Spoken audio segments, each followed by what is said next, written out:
The Ministry of Education is reporting a 43% decline in the number of teachers who resigned from the public sector. Education Minister Favour Williams made the revelation at this morning's post-cabinet press briefing. More in this report. Under pressure to address the teacher shortage, the Education Minister came armed with data. She noted that between January and June this year, 287 teachers resigned from the public sector. This is a 43% reduction when compared to 506 during the same period last year. Like any other sector of workers in the economy, it is to be expected that on an annual basis, we will see movements in and out of the education sector.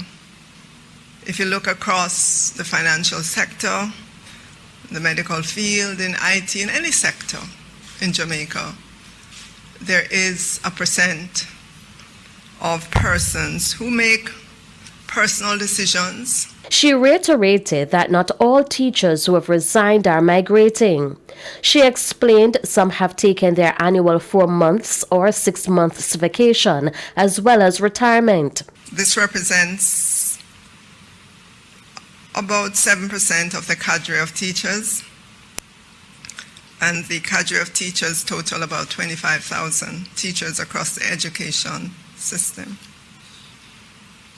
This year, approximately 2,300 teachers are eligible, have earned their 4 months or 8 months leave or retirement, and will be proceeding on their 4 months or 8 months vacation. The Education Minister says the annual cost of replacements for teachers while on vacation is approximately $3.1 billion. Shamela Pullen, TVJ News. Meanwhile, amid